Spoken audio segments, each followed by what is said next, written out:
Hello students, आज हम अपने जो इलेक्ट्रिक फील्ड चैप्टर है उसका नेक्स्ट टॉपिक की डेरिवेशन लेके आ रहे हैं। हम इसके बारे में पहले भी थोड़ी सी बात कर चुके हैं कि जो विद्युत द्विध्रुव होते हैं इलेक्ट्रिक डाइपोल्स, उनकी एक्सिस के ऊपर जो विद्युत क्षेत्र की तीव्रता है वो कितनी होती है, वो हमने पिछली क्लास में निकाली थी। E=2kp/r³। वैसे ही अब अपन इसकी किसकी बात करेंगे, निरक्ष रेखा या किसे कहते हैं इसे विषुवत रेखा। विषुवत रेखा में क्या लेंगे हम, बात द्विध्रुव की करेंगे। द्विध्रुव का मतलब दो विपरीत प्रकृति के समान आवेश -q और +q जिनके बीच की डिफरेंस कितनी है 2a, जिसे हमने क्या कहा था, प्रभावकारी लंबाई कहा था, जो बहुत ही कम है। के ऊपर हम लोग ऐसे कंसीडर करेंगे कि ये दो आवेश है, तो इसके इधर कोई हम क्या ले लेते हैं, बिंदु P। जो डिस्टेंस है एक्सीय के लिए भी वो पॉइंट क्या लेंगे, सेम लेंगे, और निरक्षीय के लिए भी क्या लेंगे, पॉइंट P जो है अपना, दोनों की डिफरेंस क्या रहेगी, इनके मिड पॉइंट से सेम रहेगी। हम क्या ले रहे हैं, इसको R डिस्टेंस ले रहे हैं।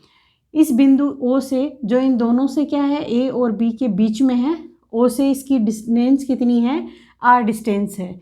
बात फिर हम करेंगे विद्युत क्षेत्र की तीव्रता की। हमें निकालनी है आज E निरक्षीय।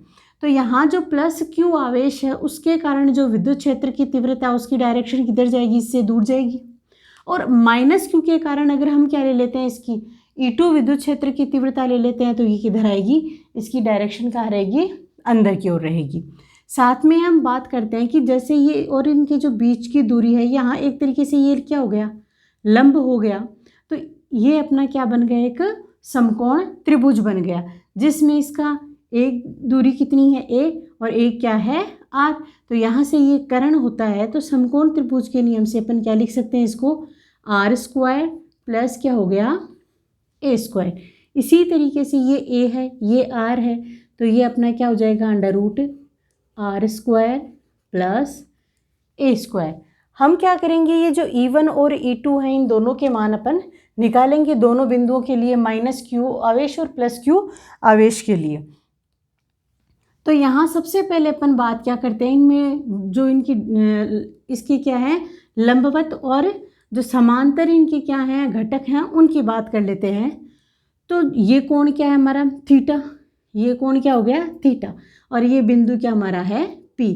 तो यहाँ इसमें जो E1 साइन E1 है, इसका जो लंबवत घटक है E1 साइन थीटा होगा। मैं आपको समझा देती हूँ कि डिटेल में कि कैसे ये E1 साइन थीटा होता है, जिससे आपको परमानेंटली ध्यान रहे।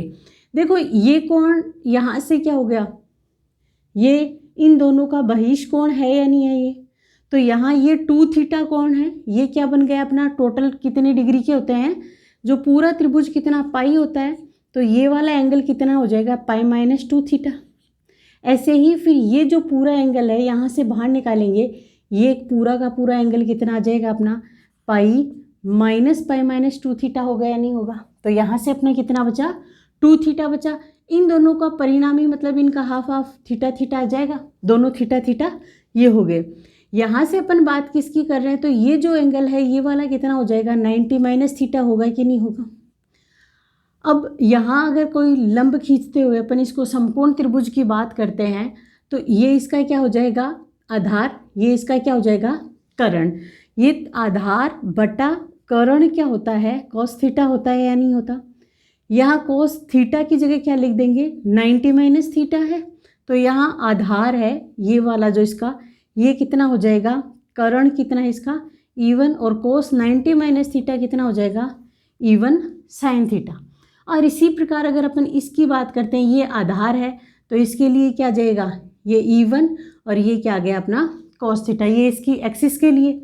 और इसी प्रकार दूसरा अपना कौन सा है, E2 के लिए अगर बात करते हैं, तो E2 के लिए ये आधार है, तो ये क्या जाएगा, आधार तो अपना ये कर्ण क्या जाएगा, E2, और cos थीटा, यानी कि आधार बटा कर्ण इक्वल टू क्या आ जाएगा अपना cos थीटा। तो यहाँ के कर्ण क्या है, E2 है, तो यह आ जाएगा आधार, ये वाला मान P से डायरेक्शन जो आ रही है E2 cos थीटा। और इसका जो लंबवत घटक है, जैसा हमने E1 के लिए निकाला उसी तरीके से देखते हैं, ये वाला एंगल कितना आ जाएगा, 90 - थीटा।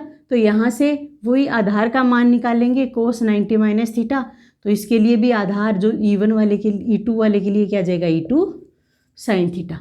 इस तरीके से अपने पास इसके जो लंबवत घटक और क्षैतिज घटक दोनों प्राप्त होते हैं। अब लंबवत घटक इन दोनों के लिए क्या है, E1 साइन थीटा की डायरेक्शन और E2 साइन थीटा की डायरेक्शन क्या एक दूसरे के अपोजिट है, लेकिन क्या है ये बराबर हैं या नहीं, इनकी बात बाद में करेंगे, पहले अपन E1 E2 का निकालेंगे। तो ये E1 E2 की डायरेक्शन क्या आ जाएगी, अपोजिट है। वहीं E1 जो इसके क्षैतिज घटक है E1 cos थीटा और E2 cos थीटा, इन दोनों की क्या है सेम, तो इनके क्षैतिज घटक क्या हो जाते हैं, ऐड हो जाते हैं। तो सबसे पहले अपन बात करते हैं कि इसकी प्लस क्यू और माइनस क्यू आवेश के कारण जो हमारे पास विद्युत क्षेत्र की तीव्रताएं हैं उनकी बात करते हैं। तो ये क्या आ जाएंगे, E1 E इक्वल टू क्या होता है, K q upon R square. तो E1 के लिए अपन बात करते हैं प्लस क्यू आवेश के लिए, तो ये क्या आ जाएगा अपना k q upon R square. R square यहाँ से लेके यहाँ तक कितनी है, R square plus A square आ जाएगा, स्क्वायर स्क्वायर हट दे रूट चला जाएगा। और इसकी जो डायरेक्शन है वो क्या आ जाएगी, बी से पी। और वहीं अगर अपन कौन से माइनस क्यू आवेश के कारण बात करते हैं तो E2 इक्वल टू कितना आ जाता है, के क्यू आर, वही R square plus A square, और डायरेक्शन इसकी क्या आ जाएगी, अपनी उल्टी आ जाएगी, पी से ए की ओर आती है। यानी अपन बात करेंगे कि जो E1 और E2 होते हैं वो क्या है, मान में तो बराबर होते हैं लेकिन दिशा में क्या रहते हैं, अपोजिट रहते हैं। इनको अपन क्या लिख सकते हैं, के Q are square plus A square, ये आ गया। अब देखो अपन ने देखा है कि जो लंबवत घटक है E1 E2 बराबर हैं, तो यहाँ से क्या हो जाएंगे, लंबवत घटक क्या हो जाएंगे, कैंसिल हो जाएंगे जब हम टोटल निरक्षीय की बात करेंगे। तो हमें क्या याद करना है, E निरक्षीय निकालना है। तो E निरक्षीय निकालेंगे, उसके लिए क्या निकालना होगा, फिर अपने को जो लंबवत घटक है वो कैंसिल हो गए, क्षैतिज घटक क्या हो जाते हैं, जुड़ जाते हैं। तो E1 cos of theta plus E2 cos of theta.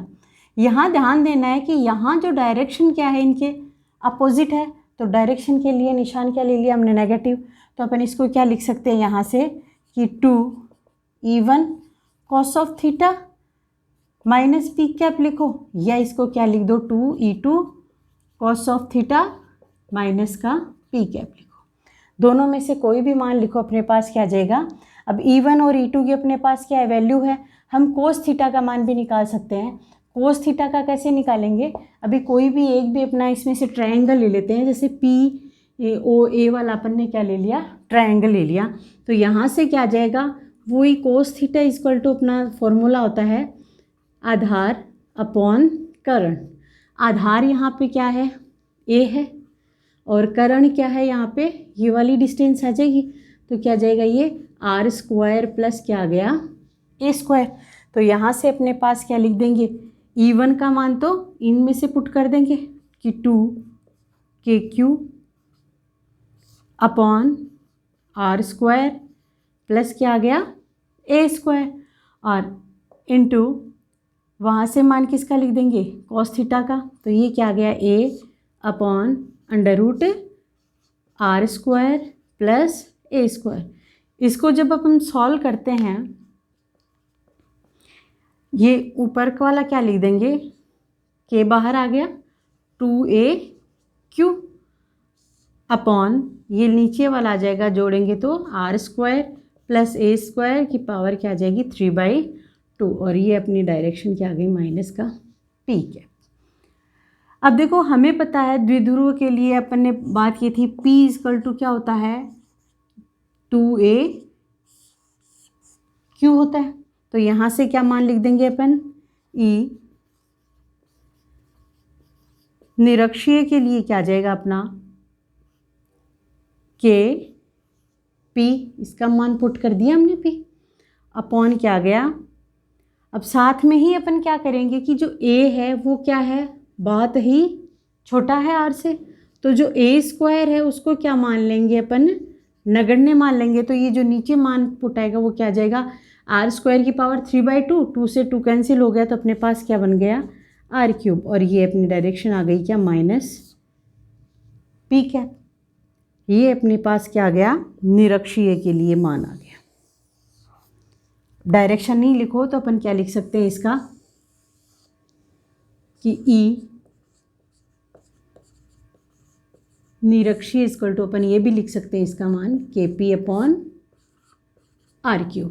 अब अपन थोड़ा सा पीछे चलते हैं, उसमें क्या देखा था E अक्षीय के लिए कि E अक्षीय के लिए अपन ने पिछली क्लास में निकाला था 2Kp/r³, यही आया था अपने पास। तो E अक्षीय और E निरक्षीय इन दोनों में क्या रिलेशन हो गया कि E अक्षीय इक्वल टू आ गया 2 आ गया E निरक्षीय। इस तरीके से अपने पास यहाँ पे जो क्वेश्चन आया अपना क्या कि उसकी निरक्ष रेखा पर विद्युत क्षेत्र की तीव्रता ज्ञात करना, या अपने को यहाँ से ये पूछा जा सकता है कि ये जो इक्वेशन है ये लास्ट, इससे क्या प्रूव होता है कि द्विध्रुव के कारण अक्षीय रेखा पर विद्युत क्षेत्र की तीव्रता निरक्षीय रेखा पर विद्युत क्षेत्र की तीव्रता की दोगुनी होती है। तो यहाँ से ये क्वेश्चन भी आ सकता है अपने पास कि सिद्ध करो कि द्विध्रुवों के कारण अक्षीय रेखा पर विद्युत क्षेत्र की तीव्रता निरक्षीय के कारण दोगुनी होती है। अथवा यही क्वेश्चन ये भी आ सकता है कि निरक्षीय क्षेत्रों पर विद्युत क्षेत्र की तीव्रता अक्षीय की क्या होती है आधी होती है। तो यहाँ से अपने पास इक्वेशन आ गया। दूसरी चीज़ ये है कि यहाँ पर जैसे ये डिपेंडेंसी की बात करते हैं तो E है दोनों ही सिचुएशंस में किस पे डिपेंड करती है, ये r³ के ऊपर डिपेंड करती है कि जैसे जैसे r का मान क्या है अपन बढ़ाएंगे तो E की जो वैल्यू है वो क्या होती जाएगी कम होती जाएगी। तो ये इसमें सिमिलरिटी आ गई कि जो इनके द्विध्रुवों के मध्य बिंदु से जिस पॉइंट पर हमें विद्युत क्षेत्र की तीव्रता ज्ञात करनी है उस जो पॉइंट की डिस्टेंस है उसके ऊपर ये क्या रहती है डिपेंड करती है। क्योंकि ये जो है बिंदु है ये जितना ज़्यादा दूर होगा E का मान क्या होगा उतना ही कम, और ये P पॉइंट वो जितना पास होगा जितना क्या हो जाएगा दूरी कम हो जाएगी, R कम होगी, उतना ही जो विद्युत क्षेत्र की तीव्रता है वो क्या हो जाएगी ज़्यादा हो जाएगी। दोनों ही इसमें R के ऊपर क्या है डिपेंड करते हैं। तो इसके साथ ही अपना जो अक्षीय और निरक्षीय के लिए जो विद्युत क्षेत्र की तीव्रताएं हैं वो पॉइंट है वो क्या होता है पूरा होता है। अपन नेक्स्ट टॉपिक के साथ फिर मिलते हैं। Thank you.